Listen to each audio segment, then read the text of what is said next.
entrando aqui. Esperar mais 2 minutos, um minutinho aqui pra gente dar início. Tá bom. Diego Posicionei entrou. tá bom. A Emily tá aqui já. O Agri, o Negro também tá presente. Então vamos dar início aqui à nossa live. Vamos. Bem-vindos a todos. Me chamo Anne Caroline. Nós somos Cinema e Movimento Circuito Universitário, que é uma amostra de filmes sobre direitos humanos e é realizado pela MPC Filmes com patrocínio da Petrobras e o Ministério de Cultura do Governo Federal. Nós fazemos sessões gratuitas, tanto presencial quanto online. O circuito universitário ele acontece nos 26 estados, mais o Distrito Federal. A gente usa os ambientes da nossa rede, que é a MPC Filmes, para estar divulgando as nossas lives, e também lá tem o passo a passo de como você acessa o filme para você estar assistindo nossas lives. Hoje a gente vai debater o filme Olhe para Elas, com a nossa debatedora Ravena Vieira, que é advogada e pesquisadora em acesso à justiça das mulheres negras, integrante do grupo de estudos Adintras e também integrante do coletivo feminista A Junta Preta. Ela é coordenadora do GTA, do GT Diversidade, e apoia a coordenação do grupo de estudos e associações, que é o nome em inglês aqui. WLM. Sim. É um prazer ter todos vocês aqui hoje nessa live. E a gente vai dar início aqui à nossa live. Espero que vocês tenham assistido o filme. Gente, eu tô derretendo de calor, meu Deus do céu. Tá bom. Então, Ravena, eu queria iniciar contigo, né, sobre a questão que o filme aborda vários temas, né, como maternidade, privação de liberdade. Ele também vai falar da solidão das mulheres que estão encarceradas, pobreza e sobre políticas públicas principalmente. Eu queria que você falasse um pouco, né, qual é o papel das políticas públicas e das instituições sociais na perpetuação das desigualdades sociais enfrentada pelas mulheres dentro do sistema prisional brasileiro, né? E como essas mulheres elas são privadas desse direito. Tem até uma frase no filme que chama muita atenção, que dá início, né? Que é uma frase que a mulher fala, me esqueci agora o nome, mas ela fala que quando essas mulheres chegam nessa situação de encarceramento é porque todas as instituições já falharam, né? Queria que você debatesse um pouco sobre isso. Anne, em primeiro lugar, muito obrigada pelo convite. É uma honra participar desse projeto. É um projeto lindo. Adorei assistir o filme, adorei a proposta do projeto. E, bom, falar sobre políticas públicas é sempre uma situação delicada. Porque quando nós falamos sobre as políticas públicas, elas existem justamente para quê? Qual a finalidade dela? Uma política pública, ela vem quando o Estado assume uma responsabilidade para fazer algo para minimizar uma desigualdade. Então, é esse o grande intuito da política pública. É transformar que alguém que esteja em uma situação de desigualdade social consiga receber o mínimo de informação, o mínimo de assistência para reduzir a sua desigualdade diante de uma determinada situação. E quando nós olhamos para a situação de mulheres em cárcere, o que a gente vê é o quê? Nós vemos mulheres que estão em situação de, em primeiro lugar, desemprego, porque quando a gente assiste o documentário, o que nós enxergamos? Qual a primeira reclamação de todas elas? A primeira grande situação, o desemprego.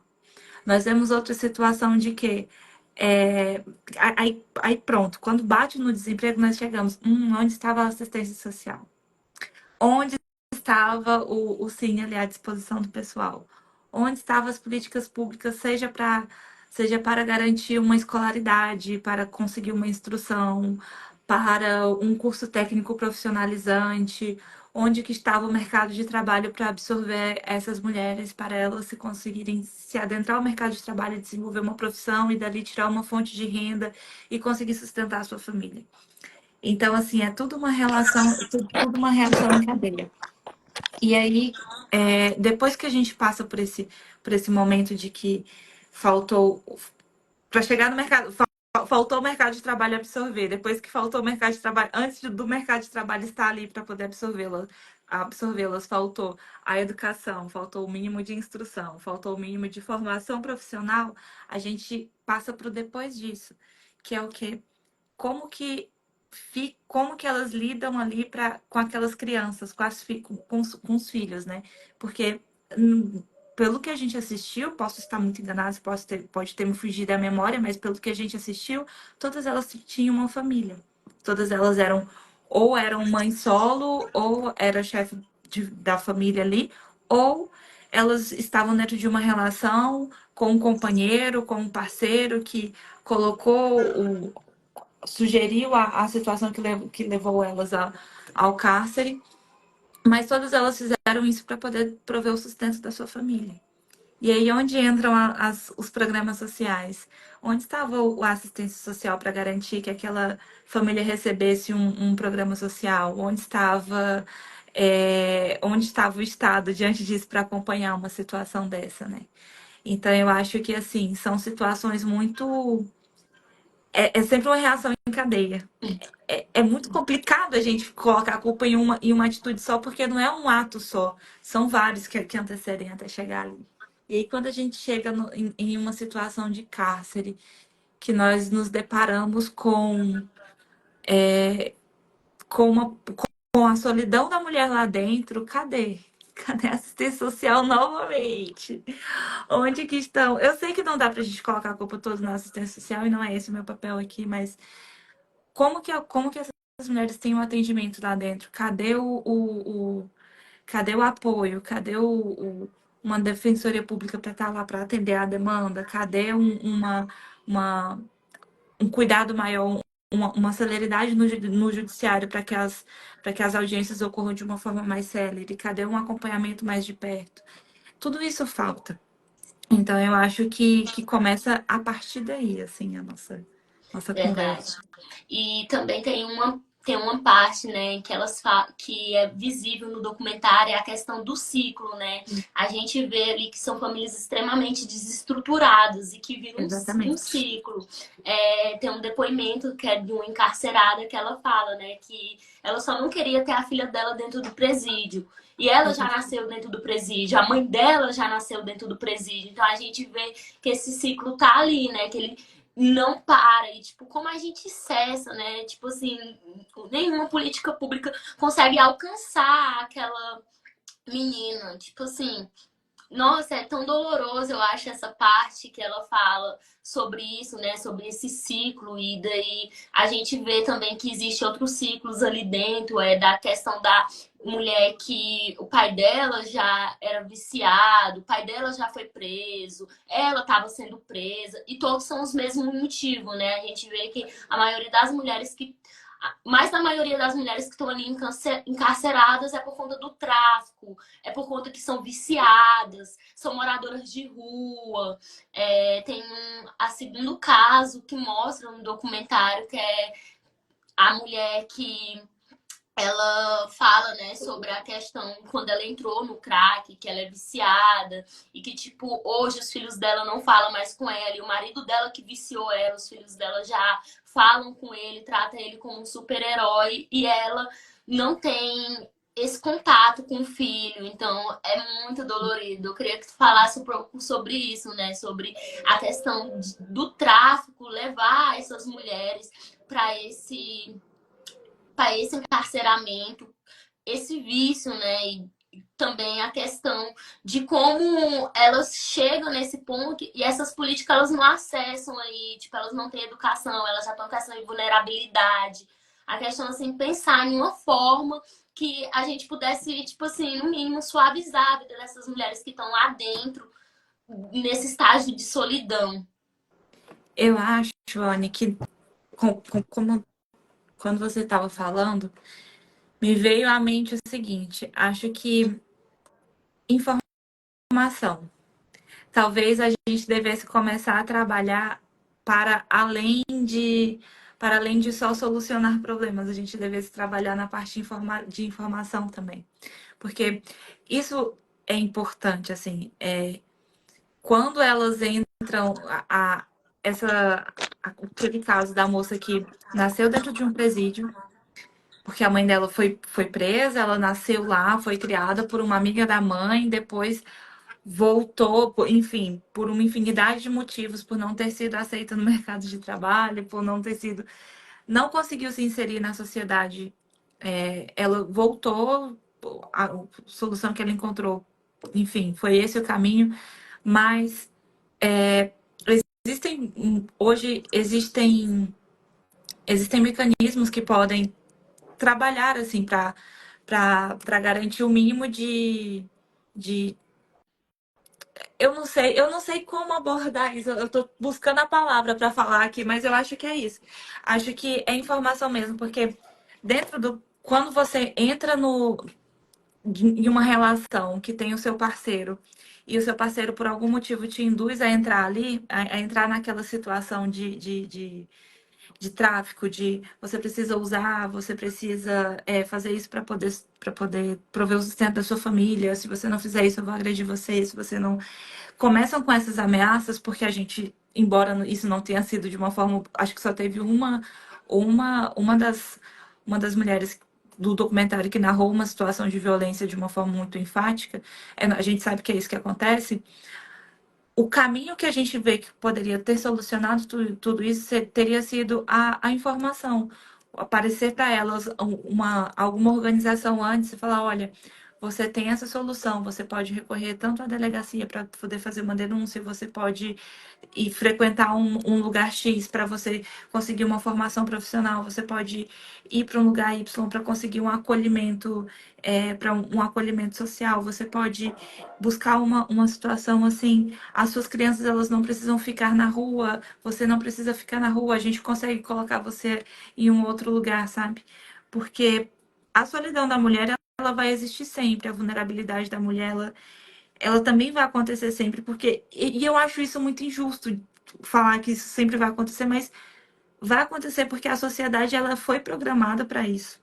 Ela é programada para isso, e embora isso seja um comentário um tanto quanto extremista, mas eu acho que a sociedade às vezes ela se posiciona de uma forma muito dura em relação às mulheres, mas é isso que acontece. Quando você vê os dados do encarceramento feminino e você se depara, tô até com uma pesquisa aqui aberta, a DPE de São Paulo fez um levantamento sobre isso por lá, as 47% das mulheres se autodeclararam negras.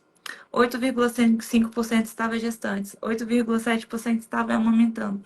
Então a gente já consegue ver que as vulnerabilidades sociais elas vão acontecendo e elas vão acontecendo em graus assim escalonados. É uma mulher pobre, é uma mulher negra, é uma mulher que não teve uma família, é uma mulher que não conseguiu encontrar uma saída, não conseguiu encontrar uma solução antes para não entrar nesse mundo. Depois que ela entrou nesse mundo, ela não conseguiu sair porque ela não conseguiu uma solução enquanto ela não conseguiu um apoio enquanto estava lá dentro. E provavelmente, para ela tentar sair, ela não consegue ter o apoio nem de quem ficou de fora para poder tirá-la daquele mundo também, porque o mercado, a sociedade não está preparada para recebê-la. A sociedade ainda não está preparada para acolhê-la. Não, o caso daquela mãe que entrou por causa do pai, que você comentou, entrou por causa do pai das crianças, a família do cara teve todo o acolhimento para recebê-lo, para cuidá-lo, para oferecer um tratamento. Ela não teve a mesma sorte, a mesmo, ao mesmo acolhimento, o mesmo apoio familiar, e ela ficou de errado na história. Faltou a família estar ali, faltou uma família para apoiá-la, mas a gente não sabe como que era a família dela antes. Ela falou que a família dela não tinha o mesmo apoio. Então eu acho que é algo muito escalonado, sabe? É algo que ultrapassa muito o poder de escolha delas, o poder de domínio e de gerência sobre esse ponto, sabe? Sim, e também tem a questão sobre os direitos humanos, né? Que é Exato. pontuado sempre os direitos humanos, e a gente vê o tanto que esses direitos humanos são extremamente falhos, eles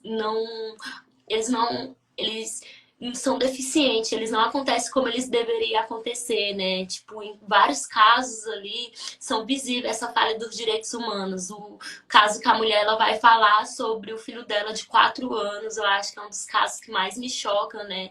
Que ela fala que ele levanta a mãozinha, que ele age igual bandido, ele é só uma criança de 4 anos e que ele passa o dia todinho sentado vendo ela apanhar e que ela apanha tanto que até a triscar nela ela já começa a gritar, né?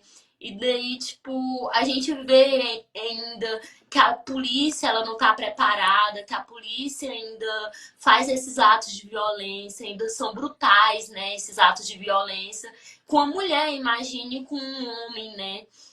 Quando ele é pego nessas situações. Então a gente vê que a polícia também é extremamente racista, porque como os dados do encarceramento ele mostra que o maior encarceramento é das pessoas negras, são pessoas negras que estão nessa situação.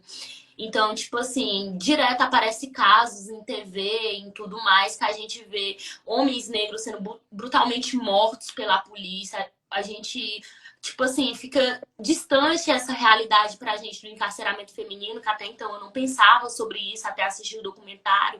E quando a gente se depara com esse documentário, a gente vê que as mulheres também estão sofrendo essa violência policial brutalmente. E daí essa questão dos direitos humanos a respeito dessas mulheres encarceradas. Quais são os aspectos mais chocantes e reveladores que são ali apresentados no documentário? Tipo, o caso da menina que foi presa, né? Tipo, porque saiu para trabalhar, deixou seu filho com o próprio pai estrupa a criança, o próprio pai mata a criança e ela é presa por um ato que ela nem presenciou. Queria que tu falasse um pouco sobre esse caso. Anne, esse foi um dos casos assim que mais me embrulharam o estômago enquanto eu estava assistindo, porque quando você olha isso, você vê que a sensação que eu tive que eu consegui sentir, interpretar disso é que a sociedade ela já coloca a mulher automaticamente como uma grande vilã. É como se a sociedade quisesse o tempo todo se vingar da mulher de alguma forma e sempre colocá-la numa posição de errada na história. Ela saiu justamente para trabalhar, o companheiro dela estuprava a criança, ela não sabia de nada e ainda assim ela foi presa como cúmplice, como quem sabia daquilo que estava acontecendo e nada fez para cessar para cessar aquela situação de violência. Eu acho que aí é onde a gente se depara com aquilo que a gente sempre chama de erros do judiciário, assim. É um erro do judiciário, só que não é um erro meramente do judiciário, é um erro de toda a parte investigatória que envolve um inquérito desse. Porque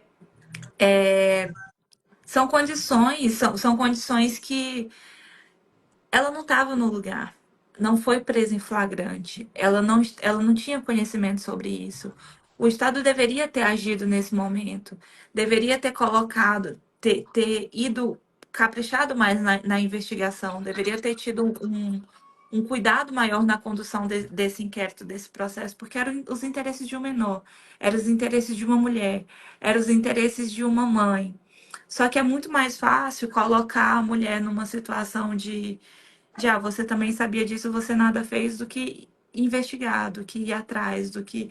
É como se, vamos supor que você tem uma premissa que a gente já sabe qual que é essa premissa de cor. A gente já sabe que essa premissa de cor, quando ela se intersecciona com o gênero, ela se torna uma premissa um pouco maior. Como se você saísse dessa premissa de raça e gênero e já entrasse direto para a dedução da hipótese, que é justamente ela é uma mulher negra, ela sabia que o filho dela estava sendo estuprado, então, portanto, ela é criminosa também.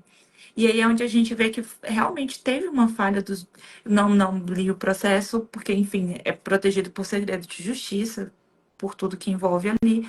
Mas é onde você vê que teve uma falha dos direitos humanos, assim. Por que não foram investigar? Por que não foram além? Por que o processo investigatório concluiu que ela de imediato já era já era uma, já tinha sido condenada, já foi criminosa, já foi condenada, não permitiram uma investigação mais aprofundada. Por que já soltaram isso? Por que não investigaram todo o comportamento familiar, como ela era com as outras crianças, com os outros filhos, por como que ela era dentro da sociedade? Ela ela era trabalhadora, ela tinha uma carteira assinada, ela estava trabalhando ali. Ele não tinha. Isso não valeu? Esses antecedentes não foram suficientes para conseguir provar a inocência dela, mas ela o parceiro dela está estuprando a criança dela foi suficiente para incriminá-la. Então você vê que tem dois pesos e duas medidas, sabe? Isso assim, foi algo que também me chocou bastante. Sim, E pode falar. não, o que você falou sobre aquela outra sobre a abordagem policial que deveria ter procedido de outra maneira quanto a Emily falando. Quanto à abordagem policial, aquela abordagem policial foi absurda. Imagina você ser abordada na frente do seu filho e o seu filho já levantar as mãozinhas como se fosse um criminoso e primeiro que já chega uma abordagem truculenta. Assim, essa abordagem policial, a gente já sabe que, de novo, a gente já sabe que isso tem uma cor e agora a gente já sabe também que tem um gênero. Mas isso é um absurdo, sabe? Eu acho que já passou da hora de ter um preparo, um curso de formação sobre abordagens, um curso de. E eu sei que isso não seria o suficiente, isso não é suficiente, mas quando isso se torna uma obrigação, isso se torna um. A gente sempre pensa na parte de uma educação para na expectativa de que isso seja o suficiente para solucionar alguns problemas, mas isso deveria ter sido investigado também. Esses servidores deveriam estar respondendo um processo administrativo, porque é o interesse de uma criança que está ali. Deveria ter sido preservada a imagem de uma criança para além da imagem da acusada, da investigada. Ainda que ela fosse culpada de qualquer coisa, que porque a gente já viu, enfim, ainda que ela fosse culpada por qualquer coisa, toda pessoa investigada tem um mínimo de direito de ser conduzida em um devido processo legal, observando todas as suas formas de respeitar todos os seus direitos, inclusive seus direitos humanos, em primeiríssimo lugar, acima de qualquer outra coisa. E nada disso foi observado nessa abordagem dela. Isso eu achei um absurdo, eu achei assim, Sim, caótico, uma sim. catástrofe. A Emily até comentou aqui, né, a questão do documentário me faz lembrar o caso do menino Miguel, da mãe de Exatamente. Mirdes. É o crime nascer preto e pobre, realmente. E daí também trazendo essa reflexão da Amy, a gente vê, né, que o Rio Grande do Sul é um estado majoritariamente branco, mas onde que está a população negra, né? Quando a gente vai nos presídios, a gente vê que majoritariamente a população negra está ali presente. Todas aquelas mulheres, 90% delas são mulheres negras, são mulheres que não tiveram esse acesso à educação e sempre falam do Sul, né, como esse lugar da educação boa, um lugar de civilização, um lugar de desenvolvimento, né? E o tanto que a gente vê ainda, o tanto que esse estado ainda é um estado extremamente racista, quando a gente vê que a maioria das mulheres estão ali sem educação, sem políticas públicas, sem segurança. É muito triste essa realidade. E que a gente vê, né, essa necessidade do filme de ele abordar essa reflexão desse sistema penitenciário dessas mulheres em garantir essa justiça social. E daí esse respeito dos direitos humanos e essas oportunidades reais de habilitação. Tipo, como a gente vê isso, né? Tipo, depois que essas mulheres saem do presídio, a gente vê que há uma retomada para o crime, porque não existe essa reabilitação dessas mulheres dentro da sociedade. Um dos casos que lembra muito é o último caso, né, daquela mulher que foi presa injustamente, ela não cometeu nenhum crime, ela passa 11 anos ou 11 meses dentro do presídio e quando ela sai de dentro do presídio, o que que acontece com ela? Ela entra dentro de um ônibus sozinha, sem nenhuma assistência, sem ninguém da família. Eu acho que esse caso também mexe muito comigo. A gente vê, né? Tipo assim, pô, ela é inocente. E mesmo assim, ela sai sozinha, sem nada, sem ninguém. sem nenhuma proposta de reabilitação para a sociedade. E daí ela entra dentro daquele ônibus sorrindo, né? Tipo, mó feliz por ter saído. É, queria que tu comentasse um pouco sobre essa questão da reabilitação. É onde eu falo, Anne, que a gente fala, eu falo a gente como sociedade, como Estado como um todo, mas principalmente a gente como sociedade, é onde a gente falha. Porque a gente falha no antes, a gente falha no durante e a gente falha no depois. Porque a sociedade ela não está preparada para a reabilitação. O sistema penitenciário, a ideia de uma da prisão, do cárcere, é ressocialização. É inserir a pessoa dentro do presídio, retirá-la do convívio social durante um determinado período para ressocializá-la. A ideia principal disso era promover educação, promover cursos profissionalizantes, colocá-las dentro de um mercado, fornecer um serviço educacional lá dentro. Só que não tem estrutura. Só que isso não acontece. Quando você sai do presídio, além de você sair sem a sua formação, enfim, sem a sua instrução, é óbvio que não existem exceções, existem situações que nós sabemos que existem situações de êxito, de ressocialização, que concursos dentro de presídios, com produção de material dentro de presídio, de artesanato em sua maioria, né? Com produção de artesanato em sua maioria, mas é, quando existe algum serviço, em sua maioria de que eu falo não na maioria dos casos que tem ressocialização, não, mas a maioria que eu me refiro é a produção de artesanato quando se oferece, quando as reeducandas conseguem produzir algo. E aí, quando você se depara com uma situação daquela, que a mulher sai de um presídio, porque ela foi presa injustamente, porque confundiram o nome dela, você já vê ali uma primeira falha do Estado. Poxa, você não conseguiu fazer um processo de investigação de uma forma adequada? Calma aí, meu amigo. Quando você vê que ela ficou presa por 11 anos, você já vê uma segunda falha do Estado. 11 meses. 11 meses, você já vê uma segunda falha do Estado. Cara, você precisou de 11 meses para você ter certeza que o nome da mulher era outro. Quando você vê que ela tá saindo ali sozinha, você já vê a terceira falha. Cadê o assistente social? Cadê o psicólogo? Cadê uma equipe para acolhê-la? Cadê os advogados para estarem ali, para prestar um mínimo de apoio, de auxílio? Cadê? Onde que estão essas pessoas? Essas pessoas não estão, mas quando o sistema penitenciário foi pensado, lá em 1900 antigamente, o caráter dele era ser ressocializador, era reeducar. Isso não está acontecendo, mas isso deveria acontecer. Então, aí a gente fica naquela, por que que não está acontecendo então, Ravena? Não sei. Por que que o Estado não se preocupa com isso, Ravena? Não sei. Por que que então que as sociedades, as organizações sociais não estão se preocupando com isso? Estão. Mas a quantidade de organizações para poderem suprir essa demanda seriam muito maiores. E quando uma organização social se. Eu gosto de organizações sociais, eu participo de todas as que eu posso.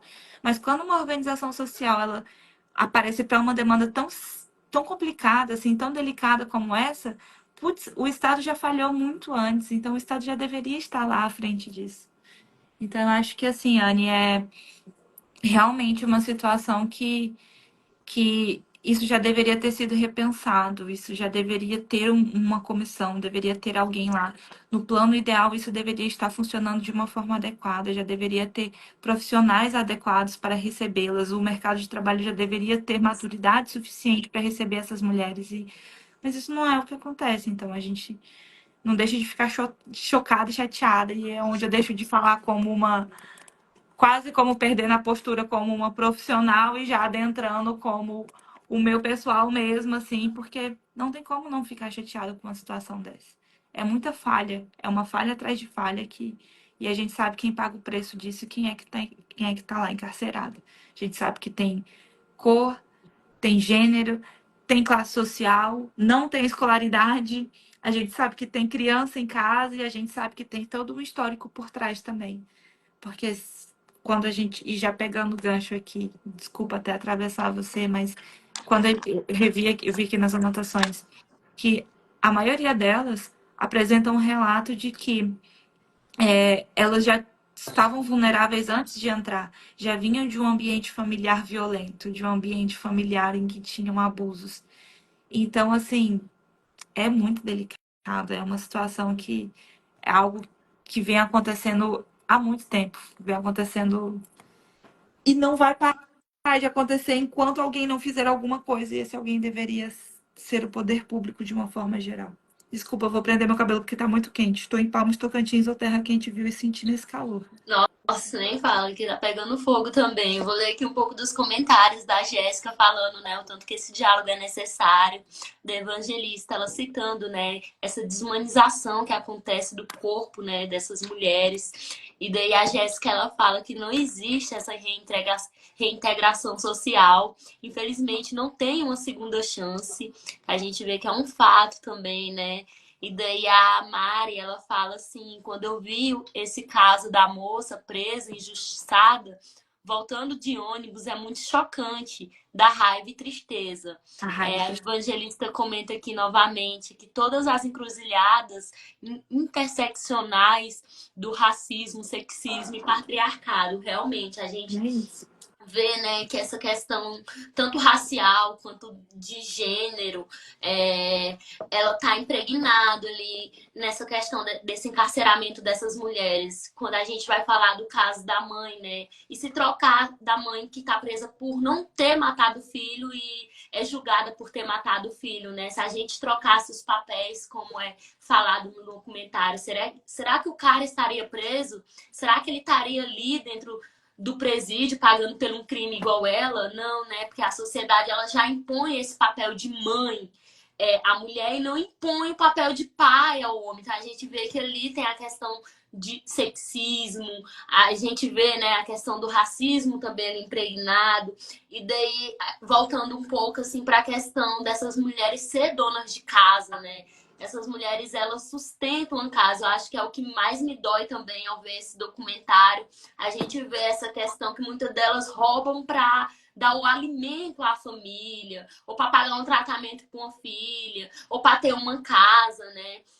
Então, falando um pouco sobre essas mulheres como dona do lar e depois que elas se separam dessas crianças, né? Que elas são separadas, né? E daí, tipo, com quem que essas crianças ficam? Para onde que essas crianças vai? Muitas delas é mostrado ali no documentário que não tem para onde ir. E queria que tu comentasse sobre essa separação, né? Essa questão da maternidade dessas mulheres dentro desse presídio, desse encarceramento. A questão da maternidade, como que deveria funcionar? Como que é o mundo ideal?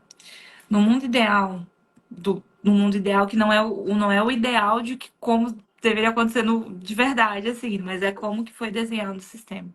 O sistema foi desenhado para, havendo a gravidez, estando a mulher grávida quando ela é encarcerada, ou ela sendo mãe, ou ela já tendo uma criança, ou ela, enfim, a criança vindo a nascer, enfim.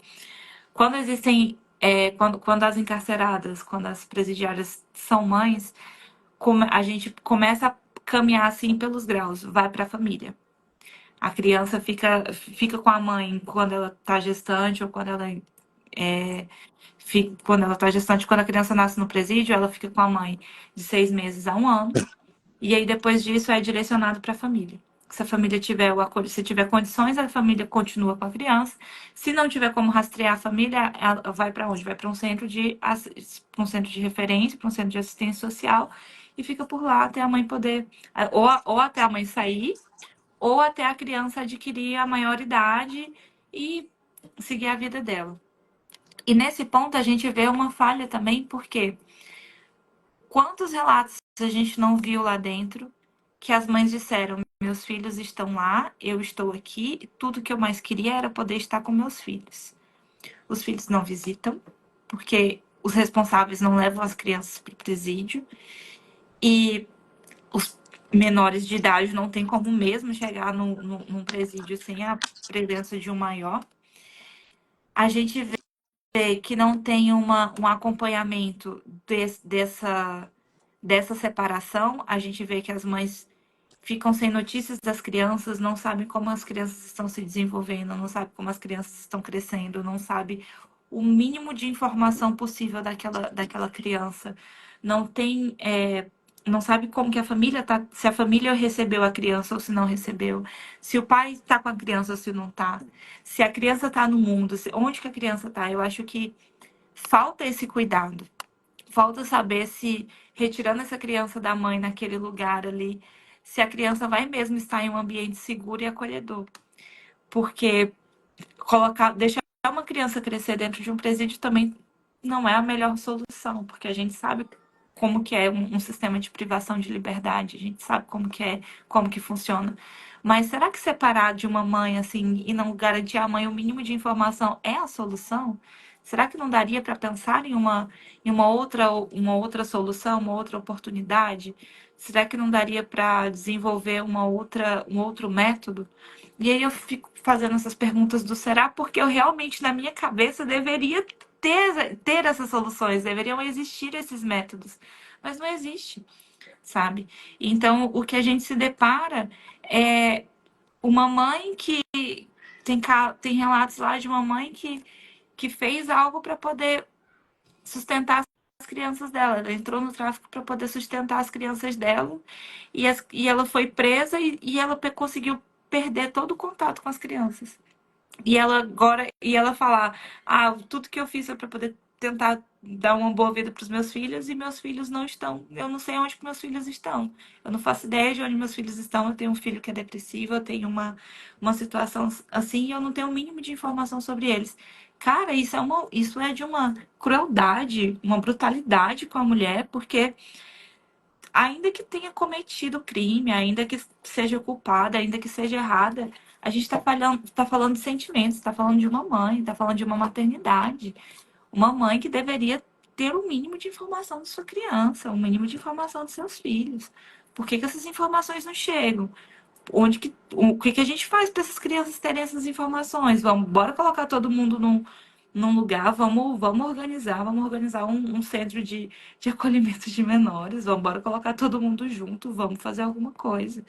E isso eu acho que não tem, e se tem é muito falho, porque se é uma dor que está sendo sentida lá dentro, por quem está lá, por quem está reclamando, é uma dor que ela deve ser sentida aqui fora também. E a gente não viu relatos, a gente viu poucos relatos dos filhos dizendo como que isso é dolorido, como que isso tem uma que fala que a mãe entrou nisso só para poder conseguir prover o sustento delas também e que era essa a única forma que tinha porque não conseguia de outro jeito. Então, dói, né? Dói Machuca, né? demais. Sim, e também a questão, né, do sexismo, tanto que ele é pontuado nessas mulheres, porque se um cara ele é preso, um homem, eu acho que ele não passa uma solidão tão dolorida e um julgamento tão grande quanto é uma mulher, né? A gente vê que ali naqueles casos que são citados dentro do encarceramento, as mulheres elas falam que a família é a primeira a abandonar. Todo mundo julga, toda a sociedade olha de outra forma para aquela mulher que foi presa, da forma que não se olha com o homem, né? Porque quando o homem ele é preso, a mãe vai ver, os filhos vai ver, a mulher vai ver. E daí tem um caso que a mulher até cita, né? Se, tipo, ele for preso, a mulher vai 10 anos lá na prisão levar coisa para ele, dar assistência. Se ela é presa, ele vai no máximo um mês e já troca por outra aqui fora, né? Então a gente vê que a própria família, tipo, os amigos, os pais, tipo assim, são os primeiros a abandonar essa mulher e a gente vê que existe um sexismo muito forte nisso, né? E daí é muito triste eu ver, tem um caso também que mostra, né, que a menina fala sobre isso, que a mãe dela, o marido da mãe dela é pastor e não deixa a mãe dela ver ela. E outra fala que a mãe dela não leva os filhos dela para ver ela. E daí, nossa, eu acho assim, esse documentário é um dos mais tristes, assim, que eu já vi, assim, porque me dói tanto de vez, quanto mãe, né? Me ver mãe naquele papel. Tipo, às vezes são crimes, assim, tão pequenos, com penas tão grandes. Tipo, aquela mulher que ela foi presa porque ela tava roubando aquela vez, mas o cara já tava cansado de tantas outras pessoas já tá roubando, encarcera ela com coisas que ela não chegou a cometer. A outra assume uma pena de morte para os filhos não morrer do lado de fora, porque ela tá sendo vigiada, né? Ela tá sendo ameaçada. É bastante triste, Ravena. É só dando assim para finalizar, se você quiser dar alguma fala. Eu acho que assim, quando a gente se depara com penas muito severas, muito altas, para situações que, a nosso sentir, a nosso ver, são situações que não mereciam ter uma pena tão pesada, tão proporcional, né? Faltou a proporcionalidade, a gente vê outra falha do Estado. E aí a gente vê a falha do judiciário. Porque um dos principais critérios dentro do direito é que exista a razoabilidade e proporcionalidade. O que é essa razoabilidade e proporcionalidade dentro do direito? É que toda ação que você tiver, que você praticar, que tiver uma consequência, essa consequência ela precisa ser razoável e proporcional ao dano que você provocou, ao impacto que você provocou ali. E quando a gente está diante de uma situação como aquela, ai, ela foi pega por um momento muito errado, ela foi pega porque o cara estava cansado, estava estressado e resolveu pegar ela ali. É aí vem uma caneta muito pesada, entre os advogados nós costumamos dizer, pô, a caneta do juiz veio pesada nesse sentido, é quando a decisão vem muito forte, vem muito dura, vem muito rígida. A gente vê que faltou essa razoabilidade, essa proporcionalidade. Aí entra o papel da DPE, ou o papel do advogado de defesa, seja quem for, e eu estou falando DPE porque a gente sabe quem é o público que está lá dentro e a gente sabe que provavelmente quem está acompanhando esse recurso é a DPE. Aí vem a DPE, que faz um trabalho belíssimo diante dessa situação, assim, diante de situações como essa, eu não conheço papéis de advogados criminalistas, não acompanho, mas eu acompanho a atuação da DPE dentro do criminal. E aí é onde você vê o papel da DPE de promover essas mudanças. É a DPE que vai até a última instância que for preciso, vai até o STJ, o STF, para brigar para ter uma redução dessa pena, para brigar para que aquele caso não aconteça daquela forma, para pedir que para apontar que teve uma falha no processo, desde a investigação até o processo judicial, que é o processo de instrução como um todo. Então, assim, quando você fica diante disso, você vê o despreparo. Despreparo dos profissionais que estão ali para poder investigar, do despreparo dos profissionais que estão ali para poder julgar e do despreparo dos profissionais que estão ali é, envolvidos como um todo, sabe? Ai, mas significa que todo mundo é ruim, Ravena? Então, na sua concepção, não estou dizendo que todo mundo é ruim. Eu só estou dizendo que se todo mundo tivesse uma noção básica do que é um racismo estrutural, se tivesse uma noção básica do que é uma de conhecimentos sociais, tal, como um todo, e assim, de uma forma bem geral, talvez a nossa situação pudesse ser diferente, talvez a interpretação do direito para essas pessoas pudesse ser suavizada, se cometeu algum crime ou outro, tudo bem, vamos fazer você responder por isso, mas vamos tentar. O que te levou para o mundo do tráfico? Foi falta de oportunidade de trabalho? Então vamos capacitar você, tá aqui o teu curso profissionalizante, tá aqui o teu emprego para quando tu sair, o mercado de trabalho está pronto para te receber. A tua criança não vai ficar desamparada porque tá aqui uma escola para tua criança, tá aqui uma organização para isso. Ai, você é mãe solo, você não consegue se sustentar sozinha, sustentar sua família sozinha. Tá aqui me comprova a sua renda, você tem noção de que existe esse programa social que consegue te acolher? Tá aqui o teu programa social, tá aqui, vamos comer, vamos. Existem esses mecanismos para poder te tirar desse caminho. Esse caminho não é o único viável. Existem outras soluções, sabe? E eu acho que é isso que é muito importante deixar em evidência, assim. O documentário como um todo me chocou, porque é aquela coisa, você sabe que existem as coisas, mas às vezes você não sabe tanto, você não vai a fundo. Aquilo que a gente conversou, Anne. A vontade que dá depois de assistir esse documentário é vamos fazer algo a respeito, já que a gente nunca fez nada. Eu falo por mim, já que eu nunca fiz nada até agora. Deixa eu fazer algo a respeito disso aqui, por favor, porque precisa, é meu dever como cidadã, é meu dever como uma pessoa, é meu dever como ser humano, com ter uma atitude em relação a isso. Então, acho que começa por aí, que finaliza por aí, assim, minha fala, minha participação. Sim, realmente, eu lembro quando tu assistiu o documentário que tu ficou, a gente tem que fazer algo, a gente tem que conseguir acessar esses lugares. Foi a mesma reação que eu tive quando eu assisti com a Emily também, tipo, tanto que isso é tão distante da nossa realidade, a gente sabe que tá ali, mas a gente não para pensar nisso. E quando a gente assiste, a gente pensa, né? Porque a gente não pensou nisso antes, porque a gente não fez nada antes e a gente se coloca nessa obrigação de tentar suprir o mínimo que o Estado ele não cumpre, né? Que vai dessa solidão, né? De tentar chegar lá, tentar dar esse acolhimento, mesmo que básico, né? É bem triste e realmente a gente tem que pensar em levar umas leituras, de ter esse contato. Eu acho que é super válido a gente juntar os movimentos negros aí, porque a gente vê que, querendo ou não, essas organizações também que a gente está não tá lá dentro. Tipo, a gente vê que tá as instituições, né? A igreja, ela penetra dentro desses lugares, ela consegue fazer essa comunicação dentro de presídios e tudo mais. E que a gente vê que as outras organizações ficam de fora, né? Como foi mostrado ali no documentário, acho que na primeira parte, do homem que já tinha sido solto, o esposo, e a mulher estava lá dentro, e a igreja que fazia esse contato entre os dois. Mas é isso, Ravena, eu agradeço demais sua participação por ter Imagina, eu que tido agradeço o esse convite. tempo de estar aqui com a gente, estar debatendo um assunto tão importante como esse, urgente, né? Que é esse encarceramento, que a gente precisa olhar com mais atenção para esse tema, né? Só agradecer mesmo a evangelista que deu parabéns pelas reflexões, Anne Ravena, debate importante. Meu Obrigada, pai Lívia. colocou, meu pai Você colocou aqui pai, parabéns também. parabéns pela Aí, sua filha. Sua filha é maravilhosa. e é isso, Obrigada, Ravena. Liane. Muito obrigada mesmo. Valeu. Imagina, Anne, obrigada eu. Parabéns pelo projeto mais uma vez.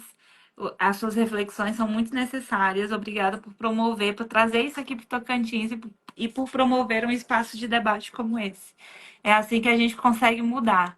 Talvez a gente não consiga mudar tudo, mas a gente planta sementes e consegue ir mudando. E você já plantou uma semente e está regando essa semente de uma forma muito bonita. Parabéns. Obrigada por isso. Obrigada, Ravena. Bora pensar aí da gente tentar ver alguma coisa nessa Vamos. situação. A Mari colocou aqui também, foi incrível. Obrigada na live. A Emily. Gente, obrigada a todos. Sigam o nosso perfil MPC Filmes para você estar por dentro de tudo que acontece nas próximas lives. E é isso, finalizando aqui. Tchau. Tchau.